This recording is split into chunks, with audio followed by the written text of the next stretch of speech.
নগদ লেনদেন বাধ্যতামূলক করতে হতে পারে। ব্রিটিশ এমপিদের সতর্কবার্তা।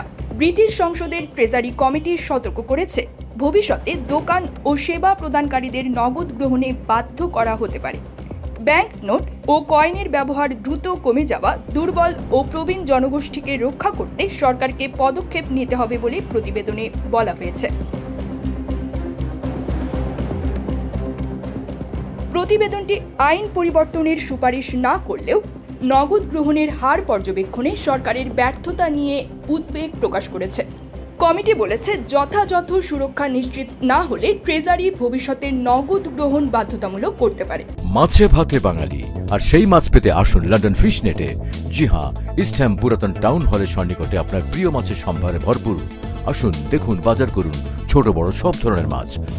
বাহ, একই ছাদের নিচে প্রয়োজনীয় সবকিছু পাওয়া যায়। বর্তমানে দোকানগুলো ইচ্ছা মতো পেমেন্ট পদ্ধতি বেছে নিতে পারে, তবে বেশি সংখ্যক ব্যবসা কার্ড নির্ভর হয়ে পড়ায় যারা নগদের ওপর নির্ভরশীল, বিশেষ করে প্রবীণ, অক্ষম ও ডোমেস্টিক ভায়োলেন্সের শিকার যারা, তারা সেবা থেকে বঞ্চিত হওয়ার ঝুঁকিতে রয়েছেন।